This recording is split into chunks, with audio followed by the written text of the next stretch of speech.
Shalom, selamat malam untuk kita semua. Perkenalkan, nama saya Agustina Rambukalunga, biasa dipanggil Agustina. NIM 8382 21076. Saya sebagai moderator dari kelompok 1. Sebelum kami presentasikan hasil diskusi kami tentang materi teori belajar Robert M. Gagne, saya persilakan kepada teman-teman untuk memperkenalkan diri masing-masing.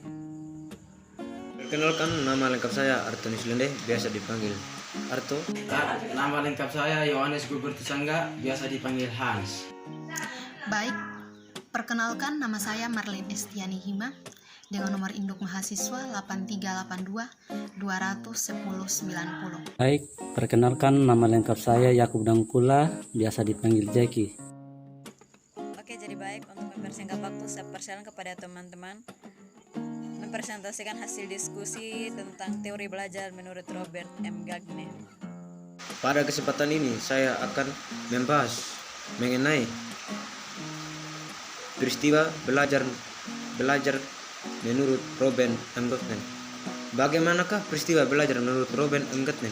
Peristiwa belajar adalah peristiwa yang menimbulkan minat dan memusatkan perhatian agar peserta didik siap menerima pelajaran, menyampaikan tujuan, meningkat kembali konsep, memberikan umpama balik, mengikuti dan memperkuat refleksi belajar. Ya, baik.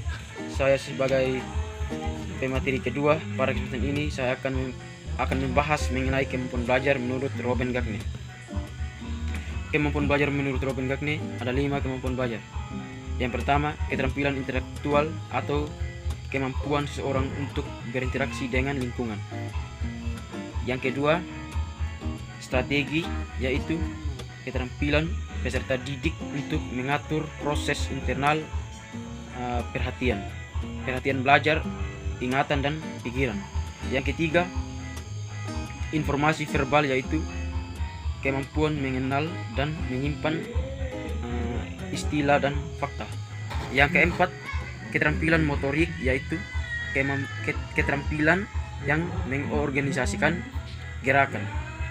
Yang kelima, sikap, yaitu keadilan dalam diri peserta didik. Terima kasih.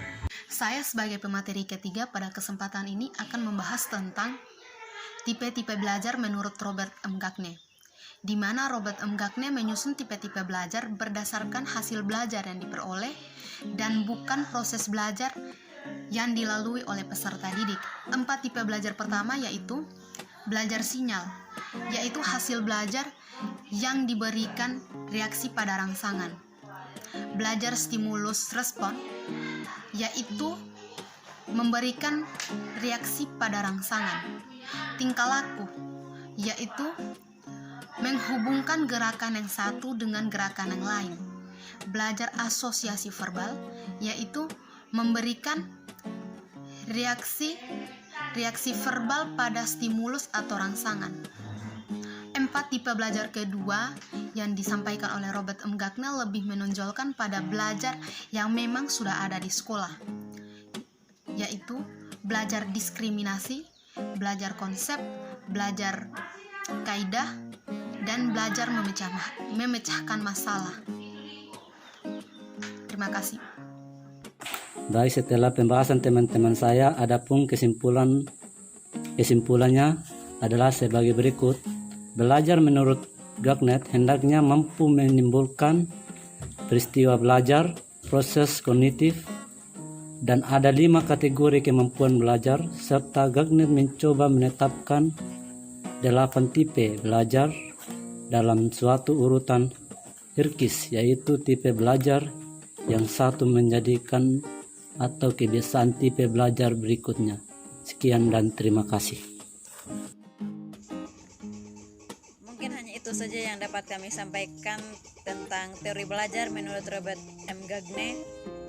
Kurang lebihnya kami mohon maaf. Sekian dan terima kasih.